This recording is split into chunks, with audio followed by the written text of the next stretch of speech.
이전 차트 분석 영상에서 윗꼬리가 길면 가격의 하락을 예측한다면서 라고 생각하셨죠? 안녕하세요, 탑클래스점입니다. 최근 많은 회원님들께서 차트 분석 영상을 조금 더 올려달라 하시는 요청이 많았었는데, 그래서 오늘은 또다시 차트 분석 영상으로 찾아왔습니다. 기존 계획도 앞으로도 계속해서 꾸준히 업로드할 예정이었는데, 회원님들의 요청에 조금 더 힘내서 더 열심히 유익한 정보 전달할 수 있도록 노력해보겠습니다. 자, 오늘은 이전 차트 분석 영상에서 설명드렸었던 캔들, 이 캔들이 하나만 있어도 수많은 정보 얻을 수 있다고 했었는데, 이 캔들이 모여서 연결이 되면 과연 어떤 정보를 주는지에 대해서 이야기를 해보겠습니다.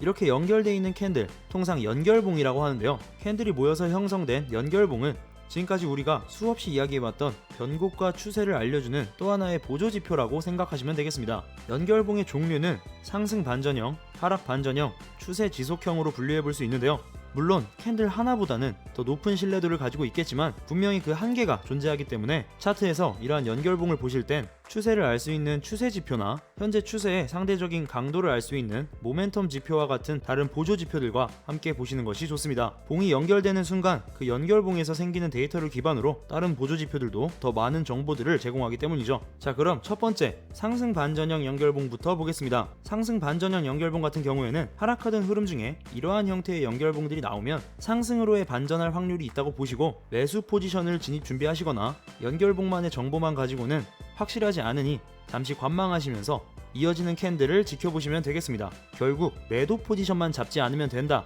라고 간단하게 분석하시면 되겠는데요, 첫 번째 연결봉을 보시면 하락세를 이어오던 흐름 중에 강한 양봉이 등장하면서 이전 음봉을 위아래로 모두 삼켜버린 거 보이시죠? 자, 이럴 때는 추가적인 상승 추세를 예측해볼 수 있다 라고 생각하시면 되고요, 두 번째는 이전 두 개의 캔들을 모두 삼켜버리는 장대 양봉이 나온 상황인데요, 너무 강하게 치고 올라갔기 때문에 순간적인 조정이 일어날 수도 있지만 매수세의 세기가 그만큼 강하다는 건 알 수 있죠.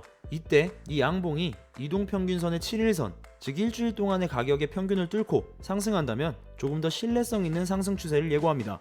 세 번째 같은 경우엔 약간은 신뢰도가 떨어진다고 볼 수 있는데, 이전 음봉을 완전히 삼키진 못했죠. 상승 반전의 여지는 있지만 이럴 땐 조금 더 관망하시면서 차트를 지켜보시는 게 좋은 상황입니다. 네 번째 상황은 장대 음봉 이후에 음봉의 고가를 웃도는 양봉이 나온 상황인데요, 별거 아니라고 생각할 수도 있지만 이 양봉이 이전 음봉의 고가까지 차오른 걸 보시고 현재 매수 추세가 이전 매도 추세보다 강하게 상승하고 있다는 점 캐치하셔야 됩니다. 자, 다음은 망치형 캔들이 나오면서 등장하는 연결봉 형태인데요, 자, 보시면 이상한 부분 눈치채셨나요? 이 양쪽의 형태는 이해가 되는데 이 가운데 형태는 이전 차트 분석 영상에서 윗꼬리가 길면 가격의 하락을 예측한다면서 라고 생각하셨죠? 자, 이때는 연결봉으로 확인하셔야 되는데, 긴 음봉 뒤에 큰 매수세로 양봉이 위로 크게 상승했다가 다시 떨어지지만 밑에 받치고 있는 지지 때문에 힘겨루기 끝에 이후 결국 올라가는 추세로 전환이 됐다 라고 예측하시면 되겠습니다.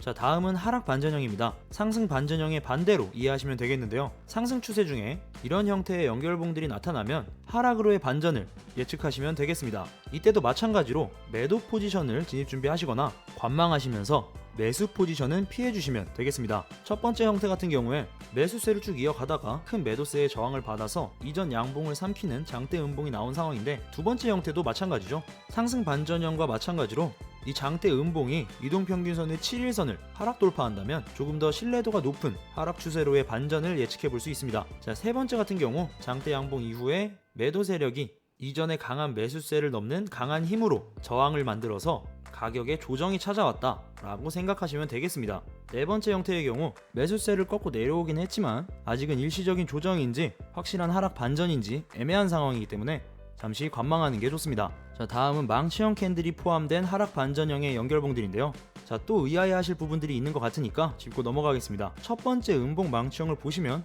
양봉의 종가 부근에서 음봉의 시가가 잡히면서 가격이 하락했다가 다시 올라가면서 종가 또한 음봉의 시가와 비슷한 부근에서 형성된 것을 볼 수 있는데요, 자, 이때는 저항선이 이 부근에서 형성됐을 확률이 큽니다. 두 번째 양봉 망치형도 상승하던 추세가 큰 저항을 받고 떨어지다가 다시 올라가려고 하지만 종가 부근에 형성된 강한 저항을 매수세가 이기지 못하고 다시 크게 하락하는 모습입니다. 이 두 가지 형태에서는 이 망치형 캔들이 나왔을 때 다음 캔들을 확인하시면 조금 더 정확한 저항선의 위치를 파악할 수 있으니까 잠시 관망하시다가 다음 캔들을 확인하시고 판단하시는 걸 추천드리겠습니다. 자, 이번엔 추세 지속형 연결봉에 대해서 알아보겠습니다. 말 그대로 이런 형태의 연결봉이 출현했을 때는 그 추세가 지속될 것을 예측하시고 그 이후에 우리가 취해야 할 행동은 당연히 추세를 따라가는 매매를 진행하면 되겠죠. 자, 그럼 한번 보시죠. 지금 보시는 이 형태들은 갭이 발생했을 때의 모습인데 보시는 것처럼 이 두 개의 봉이 종가와 시가가 연결되지 않고 뚝 떨어져 버리고 이렇게 생기는 공간, 즉 갭이 발생한 형태 보이시죠? 비트코인 차트에서 자주 등장하진 않지만 이따금씩 찾아볼 수 있는데요. 이러한 갭은 왜 생기느냐? 바로 매수 주문과 매도 주문의 불균형으로 강한 세기로 가격이 급등락할 때 형성됩니다. 이때 주의하실 점은 이런 급등락에서는 즉각적인 조정이 찾아올 수 있다는 건데요. 즉, 이 갭을 메꾸려고 다시 가격이 돌아오려는 경향이 있다는 거죠. 하지만 이때 만약 가격이 이 떨어진 갭 구간을 채우지 못하고 갭 발생 부근에서 지지나 저항을 형성한다면 이땐 이 갭으로 벌어진 이후의 구간으로 추세가 지속되겠구나 라는 것 예측해 볼 수 있습니다. 자, 다음은 이러한 형태의 연결봉도 추세 지속형으로 볼 수 있는데요. 상승 3법형, 하락 3법형이라 불리는 연결봉의 형태입니다. 상승 3법형이란 장대 양봉이 출현한 이후에 작은 음봉이 2개에서 4개 정도 형성되고 이전 양봉을 웃도는 더 큰 장대 양봉이 출현했을 때를 말하는데요. 이럴 땐 강한 상승 추세가 지속될 것이라고 예측할 수 있고요. 반대로 하락 3법형 같은 경우 마찬가지겠죠. 장대 음봉 출현 이후에 2개에서 4개 정도의 작은 양봉이 출현하고 이전 음봉의 저점을 돌파하는 더 큰 장대 음봉이 나왔을 때 이후엔 하락 추세가 지속될 것이라고 예측해 주시면 되겠습니다. 여러분들께서도 차트에서 어렵지 않게 찾아볼 수 있는 형태들인데요. 수많은 연결봉들의 형태 알고 나니까 별거 없죠. 자, 오늘은 연결봉에 담겨있는 정보에 대해서 한번 알아봤는데요. 이렇게 차곡차곡 꾸준히 차트 분석에 대한 지식을 쌓아가는 것이 그 어떤 매매 기법을 아시는 것보다 더 중요합니다. 실전 매매에서 사용하실 수 있는 여러분들만의 무기가 점점 늘어나고 있으신 거죠. 오늘 내용들 한번 꼼꼼히 체크해 보시고 차트에서 확인해 보신 다음 실전에 적용해 보신다면 여러분들의 트레이딩 실력은 분명 발전해 있으실 겁니다. 리딩이나 매매 신호에 의지하시기보다 여러분들 스스로의 트레이딩 실력을 키우시고 차트를 분석하는 능력을 향상시키시는 게 수익을 낼 수 있는 현명한 트레이딩의 시작입니다. 영상 끝까지 시청해주셔서 정말 감사하고요. 다음 영상에서는 또다시 새로운 마음으로 실거래 진행하는 영상으로 찾아뵙도록 하겠습니다. 감사합니다.